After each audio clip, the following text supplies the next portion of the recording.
성도 여러분 안녕하십니까? 2022년 2월 17일 목요 새벽 말씀 함께 나누겠습니다. 함께 나누실 하나님 말씀은 누가복음 13장 1절에서 9절까지입니다. 본문에서는 회개에 대한 주님의 가르침 계속해서 이어지고 있습니다. 본문을 통해서 성도는 자기 안의 죄를 살피며 회개하고 또 회개의 열매를 맺어야 함에 대한 말씀 묵상하겠습니다. 첫째 묵상할 내용은 자기 안의 죄를 살피며 회개하는 자 되어야 한다라는 것입니다. 본문 1절에 보시면 그때 마침 두어 사람이 와서 빌라도가 어떤 갈릴리 사람들의 피를 그들의 제물에 섞은 일로 예수께 아뢰었다라고 하였습니다. 이 전장 누가복음 12장에서 회개에 대한 말씀을 하실 때 예수님께 두어 사람이 와서 갈릴리에 있었던 한 사건을 아뢰었다고 했습니다. 그 사건이란 어떤 갈릴리 사람들이 성전에서 제사를 드리다가 빌라도의 군인들에 의해 살해당하는 일이었습니다. 이 사건이 어떻게 일어났는지 그 동기와 과정은 정확하게 알려져 있지 않습니다. 하지만 로마의 통치를 반대하는 유대인 열성 당원들이 유대인들이 많이 모이는 명절 같은 데는 자주 반란을 일으켰고 이를 저지하기 위해 로마 군인들이 탄압하는 일들이 자주 있었는데 아마 그와 비슷한 사건이 아닌가 추측할 수 있습니다. 본문 2절에 보시면 대답하여 이르시되 너희는 이 갈릴리 사람들이 이같이 해 받음으로 다른 모든 갈릴리 사람보다 죄가 더 있는 줄 아느냐라고 하셨습니다. 예수님은 이 사건에 대해 이야기하시면서 일반 사람들이 가지고 있는 잘못된 생각을 정확하게 드러내어 주셨습니다. 그것은 이렇게 로마군의 칼에 죽는 사람들은 다른 사람들보다 죄가 더 있다라고 사람들이 생각하고 있었다는 겁니다. 이것은 저희가 욥기에서도 다루었듯이 그릇된 인과응보적 사고방식을 이야기하는 것입니다. 이것은 고난은 죄의 결과다라는 생각을 말합니다. 이런 생각을 가진 사람들은 로마 군인들에게 죽은 것은 다른 사람보다 죄가 많아서 그런 것으로 보았다는 것입니다. 여기서 회개하지 않는 사람들의 특징이 나옵니다. 그것은 이런 사람들은 늘 남의 죄, 남의 허물 이야기하는 것을 좋아한다는 것입니다.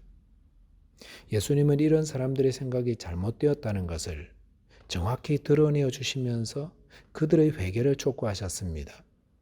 본문 3절에 보시면 너희에게 이르노니 아니라 너희도 만일 회개하지 아니하면 다 이와 같이 망하리라 라고 하였습니다.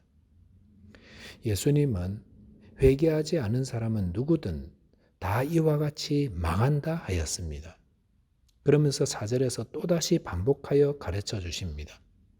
4절에 보시면 또 실로암에서 망대가 무너져 치어 죽은 18사람이 예루살렘에 간 다른 모든 사람보다 죄가 더 있는 줄 아느냐? 라고 하셨습니다. 갈릴리에서 있었던 사고를 이야기하신 후 예수님은 예루살렘에서 일어난 사건으로 시선을 옮겨왔습니다. 당시 예루살렘에서는 망대가 무너져 18명이 죽는 큰 사고가 있었습니다. 이에 대해 사람들은 이야기하면서 그렇게 죽은 사람들의 죄가 자신들보다 훨씬 더 많았기 때문에 그들은 벌받아서 그렇게 된 거다라고 이야기하고 있었습니다. 이에 대해 예수님 뭘 하셨습니까? 본문 5절에 또다시 동일한 말씀하셨습니다. 너희에게 이르노니 아니라 너희도 만일 회개하지 아니하면 다 이와 같이 망하리라 라고 하였습니다. 이 본문에서 예수님은 무엇을 말씀하고 계십니까? 갈릴리나 예루살렘에서 일어난 비극적 사건을 보면서 나는 저런 벌을 안 받았으니 나는 그들보다 죄가 적다 혹은 죄가 없다라는 안일한 생각을 버리라 이렇게 주님 말씀하고 있는 것입니다. 그리고 그런 일을 대하거나 들을 때마다 각자가 혹 내 안에는 죄가 없는지 자신을 살피며 죄를 회개하는 기회로 삼으라 라고 말씀하시는 겁니다. 예수님은 이와 같이 망하리라 라고 하셨습니다. 여기서 이와 같이라는 말은 심판이 임하는 모습을 보여줍니다. 주님의 심판은 서서히 일어나지 않습니다. 사고가 날 때 서서히 일어나는 경우가 없는 것처럼 그것은 갑자기 일어난 목숨을 빼앗아가 버립니다. 그러므로 어떻게 하라 하셨습니까? 너희도 회개하라 하시는 겁니다. 오늘날 우리 주위에 일어나는 많은 사고들을 대할 때마다 우리는 어떤 생각을 가져야 하겠습니까? 하나님의 심판은 저렇게 예고 없이 갑자기 임함을 알고 우리는 늘 자신을 돌아보며 자신 안에 죄를 머물러 두는 자 되지 말고 즉시 회개하는 자 되어야 한다라는 것입니다.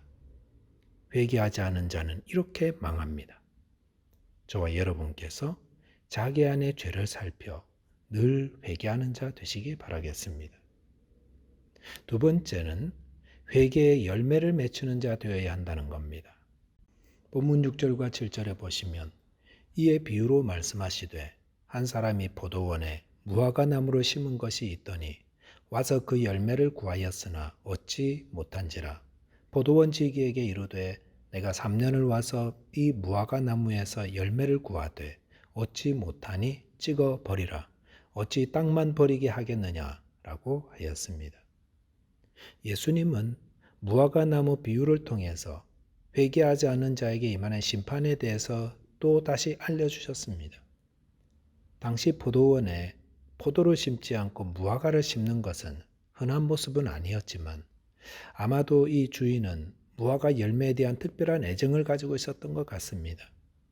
그런데 무화과 나무를 심은 지 3년이 지나도록 아무 열매가 없자 주인은 포도원 지기에게 찍어버리라 명하였던 것입니다. 이것은 회개의 열매를 맺지 못하는 자들은 해를 끼치므로 찍어버리라 라는 것을 말합니다. 참 회개에는 회개의 열매가 맺힙니다. 그리고 회개하지 않고 회개의 열매가 없을 때는 하나님의 심판을 받게 됩니다.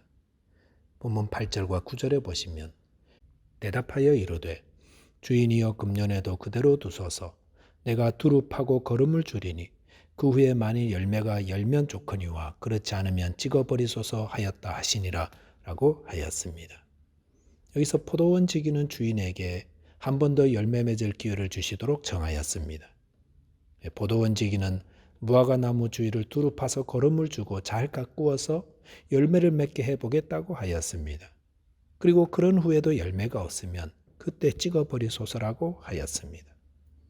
여기서 포도원 지기는 예수 그리스도를 의미합니다. 예수님은 우리의 중보자가 되셔서 우리를 위해 지금도 간구하고 계십니다. 무엇을 간구하겠습니까? 우리의 삶에 회개의 열매가 없을 때 예수님이 저희를 위해 중보로 간구하시는 겁니다. 한 번 더 기회를 주시도록 아버지 하나님께 간구하십니다.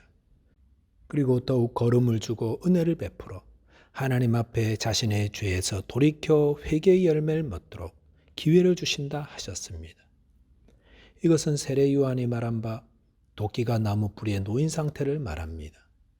우리가 회개의 열매를 맺지 않으면 언제 하나님의 진노의 심판을 받아 찍혀 불에 던져질지 모릅니다.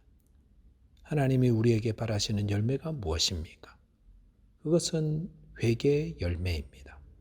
하나님은 우리의 삶에서 거짓되고 잘못된 죄를 회개하고 열매가 맺히기를 바라십니다. 은혜의 시대를 살아간다고 아무렇게나 살아서는 안 됩니다.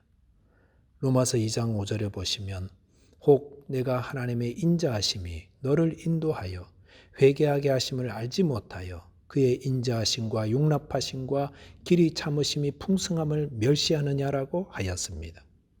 여기 보시면 하나님이 죄를 지어도 곧바로 심판하지 않으시는 것은 회개하여 열매를 맺도록 하나님의 인자하심과 용납하심과 길이 참으심의 결과라 하였습니다. 하나님은 지금도 우리가 회개의 열매 맺기를 기다리고 계십니다. 지금도 풍성한 거름과 같은 은혜를 베풀어 주시는데 그 은혜를 멸시하여 회개하지 않는 자는 뿌리가 찍혀 불에 던져지는 진노를 당하게 될 것입니다. 말씀을 정리하겠습니다.